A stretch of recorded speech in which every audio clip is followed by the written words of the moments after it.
नारायणं नमस्कृत्य नरं चैव नरोत्तमं देवीं सरस्वतीं व्यासं ततो जयमुदीरयेत्। महालक्ष्मी नमस्तुभ्यं सुरेश्वरी, हरिप्रिया नमस्तुभ्यं कृपां कुरु। धर्म प्रेमी सज्जनों, चातुर्मास व्रत की श्रृंखला में अंतिम व्रत के रूप में महालक्ष्मी का व्रत आता है और उसके बाद लोग नवदुर्गा की तैयारी करते हैं, नवरात्रि की तैयारी करते हैं और दीपावली आ जाती है।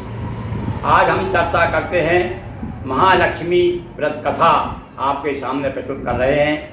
थोड़ा सा पूजन का विधान, और यह महालक्ष्मी का व्रत जो है इसका गांव में हमारे पूरे बुंदेलखंड में हाथी पूजा के नाम से प्रसिद्ध है।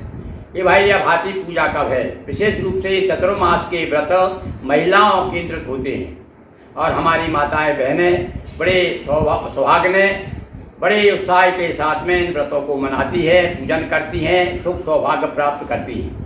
यह महालक्ष्मी का व्रत जिसकी कथा हम सुनाने जा रहे हैं, यह भादों की अष्टमी से लेकर आश्विन कृष्ण पक्ष की अष्टमी तक मनाया जाता है। 16 दिन का व्रत है। कहीं कहीं 3 दिन मनाते हैं और अधिकांश आजकल हमें देखने में आ रहा है केवल अष्टमी के दिन विशेष रूप से हाथी की पूजा घर घर होती है। तो यह गजलक्ष्मी कह सकते हैं। अष्टलक्ष्मी होती है, 8 लक्ष्मी का नाम आता है, उसमें गजलक्ष्मी यानी ऐसी लक्ष्मी जो हाथी पे विराजमान। तो आज के दिन इस अष्टमी के दिन महालक्ष्मी का जो व्रत किया जाता है, उस दिन हाथी, माटी का हाथी बना करके और उस पर महालक्ष्मी को विराजमान करके उसकी पूजन की जाती है। और विशेष रूप से देखिए 16 दिनों का व्रत और किस समय पड़ता है, ये भी 16 श्राद्धों में पड़ता है और इसमें 16 का बड़ा महत्व है। 16 प्रकार से 16 दूबा लेकर के और तर्पण किया जाता है और 16 ही व्यंजन बनते हैं और 16 ही एक धागे में 16 गठान लगाई जाती है और जो कि गंडा बनाया जाता है और उस गंडे को भगवती के सामने, लक्ष्मी जी के सामने प्रस्तुत करके पूजन करके और धारण किया जाता है। तो आज हम महालक्ष्मी के व्रत की कथा, यदि आप पूजन कर रहे हैं और आपको ना तो पोथी मिल रही है ना पंडित जी मिल रहे हैं, ऐसे समय में यह कथा आप सुने तो निश्चित रूप से आपको बड़ा लाभ होगा। आपकी पूजा भगवती स्वीकार करेंगी और पूरा पूजा का फल प्राप्त होगा। आज हम आपको महालक्ष्मी व्रत की संक्षेप में चर्चा करते हैं। ये महालक्ष्मी का व्रत, इस दिन प्रातःकाल माताएं बहनें 16 लोटे लेकर के स्नान करें, तर्पण करें, 16 दूब लेकर के, दूब रख करके अपने सर पर जल डालें, नहाएं और उसके बाद में एक धागे का 16 गठान लगा करके ये गंडा तैयार करें। वो गंडा जो है शाम को सायंकाल के समय विशेष रूप से पूजन होती है लक्ष्मी जी की। अच्छा चौक पूर करके पटा रख करके उस पर लक्ष्मी जी विराजमान करें। जहाँ तक हो हाथी, माटी का हाथी होना चाहिए, उस पर लक्ष्मी जी को विराजमान। वो तो बना बनाया आता है माटी का हाथी, उस पर माटी की लक्ष्मी जी और उनकी सहेली साथ में रहती है, महावत रहता है साथ में और भगवती महालक्ष्मी की पूजन करते हैं सायंकाल के समय।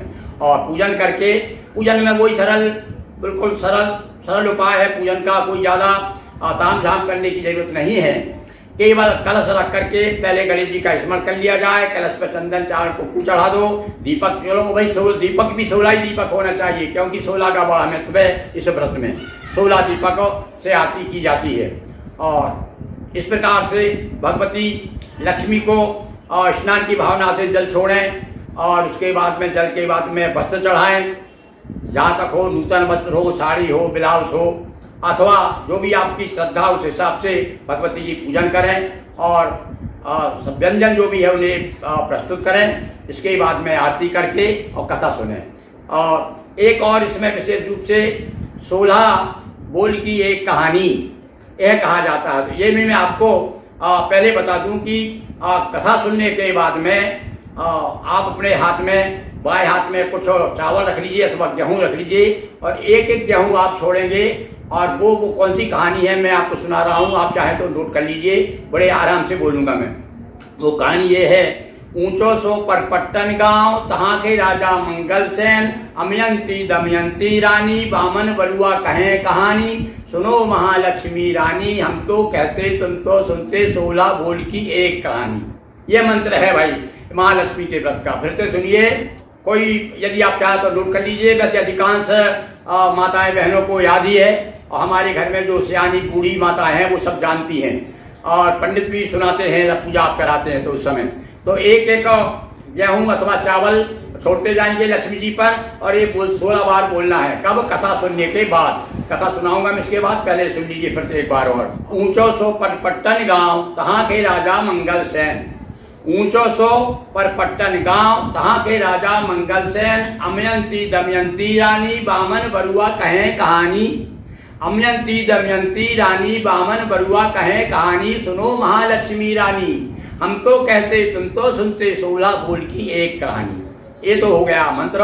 अब मैं आपको कथा, आप अपने हाथ में चावल गेहूं रख लें और उसके बाद में ये कथा सुने। यदि आपको कोई सुविधा नहीं है आप भगवती की पूजा करिए और ये चैनल हमारा शुरू कर दीजिए और कथा सुनिएगा। मैं कथा सुनाता हूँ, बड़ी सुंदर कथा है। एक बार वेदव्यास जी हस्तिनापुर पधारे और आप जानते हैं हस्तिनापुर में गांधारी कुंती महारानी का राजधानी है, धृतराष्ट्र की राजधानी है, पांडवों की कौरवों की। तो यहाँ पर वेदव्यास जी आए, उनका बड़ा स्वागत सत्कार किया गया और सब परिवार वाले घेर कर बैठ गए। गांधारी कुंती हाथ जोड़ करके कहती हैं, महाराज कोई ऐसा व्रत बताइए, ऐसा कोई नियम बताइए जिससे हमारी राजलक्ष्मी स्थायित्व बन जाए, स्थायित्व रहे, स्थायी रूप से रहे, हमारी राजलक्ष्मी किसी प्रकार से हमारे ऊपर निर्धनता का प्रभाव ना हो और हमारे पुत्र पौत्र परिवार के जितने भी लोग हैं सब सुखी संपन्न रहें, आनंद के साथ जीवन व्यतीत करें, ऐसा कोई व्रत बताइए। तब वेदव्यास जी कथा सुनाते हैं कि सुनिए वो कथा क्या है, वो सुनिए आप। कथा बड़ी विचित्र कथा है। एक बार वो सुनो, ये 16 दिन का व्रत है। 16 दिन में भाद्रपद की, वेदव्यास जी कह रहे हैं कि भाद्रपद के शुक्ल पक्ष की अष्टमी से संकल्प करें कि हे भगवती महालक्ष्मी आप हम पर कृपा करें, हम महालक्ष्मी का व्रत ले रहे हैं, ऐसा संकल्प करके और जल छोड़ दें। और उसके बाद में रोज जो है नियम से एक एक गंडा बनाएं और भगवती का पूजन करें। और वैसे तो मैंने बताया कि कथा में तो ये बताया कि 16 दिन करना चाहिए, पर चूंकि आप लोग अपनी सुविधा के अनुसार एक दिन में करते हैं तो इस दिन 16 गठान लगा करके गंडा बनाएं और उसके बाद हाथी का एक मूर्ति लाएं, उस पर भगवती को विराजमान करके और उसकी सब लोग पूजन करें, विधि विधान के साथ में स्थापित करें, स्वस्ति वाचन के साथ में वैदिक मंत्रों के साथ देवी की पूजन करें, तो तुम्हारी राजलक्ष्मी हमेशा हमेशा के लिए स्थित बनी रहेगी। ऐसा कहकर वेदव्यास जी तो चले गए।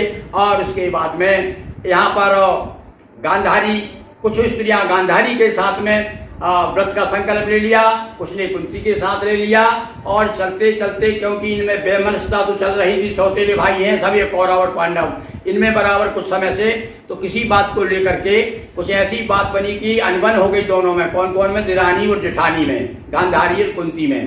तब क्या हुआ, 16वां दिन आया तो बड़ा उत्साह हुआ, सारा नगर सजाया गया और हाथी के माटी बनाए गए और पूजन की तैयारी करने लगी। सुहागनें स्त्रियां जो है कोई स्नान कर रही हैं, कोई ध्यान कर रही हैं, कोई अच्छे वस्त्र पहन रही हैं, सब चहल पहल नगर में ऐसा लग रहा है बड़ा उत्सव हो रहा है। किंतु उस समय गांधारी ने क्या किया, देखिए बेमनस्ता के कारण कुंती को तो नहीं बुलाया और जो प्रमुख स्त्रियां हैं यानी सामान्य स्त्रियों तक को बुलावा दिया गया, आमंत्रण दिया गया कि आप आइए हमारे यहाँ पर, हमारे पुत्रों ने 100 पुत्रों ने बहुत बड़ा माटी का हाथी बनाया है और उस पर हम अपने गुरुदेव से लक्ष्मी जी की स्थापना कराएंगे, पूजन कराएंगे, सब आप आइए। इस प्रकार से आमंत्रण दिया, कुंती को नहीं बुलाया। और आप देखिए सबसे कठिन जाति अपमाना। कुंती बहुत नाराज हुई, दुखी हो गई, उसने कोई तैयारी नहीं की। जब उनके पुत्रों को पता चला, और पुत्र आप जानते हैं उनके 5 जो प्रमुख पुत्र हैं, युधिष्ठिर है, भीम, नकुल, सहदेव, अर्जुन आदि आदि सब लोग इकट्ठे हो गए। देखा कि माँ जो है कोई तैयारी नहीं कर रही, सारे नगर में बड़ा होहल्ला मच रहा है। तो उन्होंने कहा माँ क्या बात है, आप इस प्रकार से दुखी क्यों हैं? उसने कहा कि बेटा इससे बड़ा कठिन जाति का अपमान क्या हो सकता है कि गांधारी ने, मेरी जेठानी ने सबको तो बुलाया और मेरा अपमान किया, मुझे नहीं बुलाया।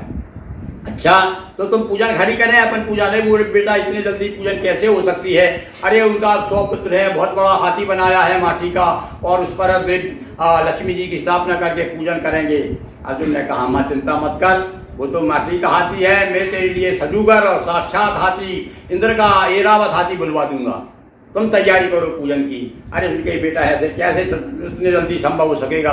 तुम चिंता मत करो, मैं अपने बाणों से रास्ता बना करके और बुलवा लूंगा। और एक पत्र लिखा इंद्र के नाम और बाण में बांध करके अर्जुन ने भेज दिया कि हे महाराज आप अपना ऐरावत हाथी भेज दीजिए, हमारी माँ उसकी पूजन करना चाहती है और वह लक्ष्मी जी की पूजन उस पर विराजमान करके लक्ष्मी जी की स्थापना करके पूजन करेंगी। इस प्रकार से जब उन्होंने पत्र लिखा वहाँ से इंद्र ने कहा कि भाई इतनी जल्दी तो संभव नहीं है, अभी तुम चिंता मत करो, तुम तो तैयार करके भेज दो, मैं अपने बाणों से जो है सीढ़ियाँ बना दूंगा।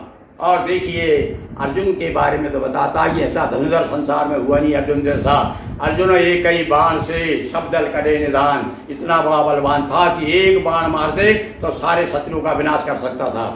उसने बाणों से सीढ़ी बना दी और उधर इंद्र ने हाथी को सजा करके और भेजा।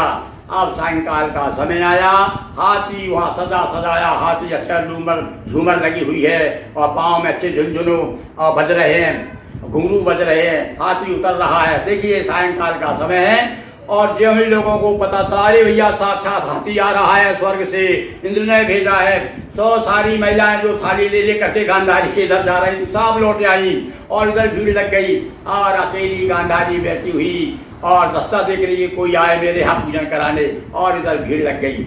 सायंकाल का समय, नीचे हाथी की बड़ी स्वागत सत्कार किया गया, अच्छे चौक पूरे गए और अच्छे बिछौना बिछाए गए, उसमें हाथी को विराजमान किया, बुलाया गया और अपने गुरु धौम ऋषि को बुलाया और धौम ऋषि ने स्वस्ति वाचन के साथ में वैदिक मंत्रों के साथ में भगवती लक्ष्मी की मूर्ति की स्थापना कराई और पंचोपचार से षोडोपचार से विधि विधान के साथ में सबको कुंती ने पूजन की, सारे लोगों ने पूजन कराई और अच्छे अच्छे जो व्यंजन बनाए गए थे, पकवान बनाए गए थे, देवी को भोग लगा करके, लक्ष्मी जी को भोग लगा करके और खूब हाथी को पकवान खिलाए गए और यमुना जी का जल पिलाया गया और उसके बाद में बड़े आदर के साथ हाथी को भेज दिया।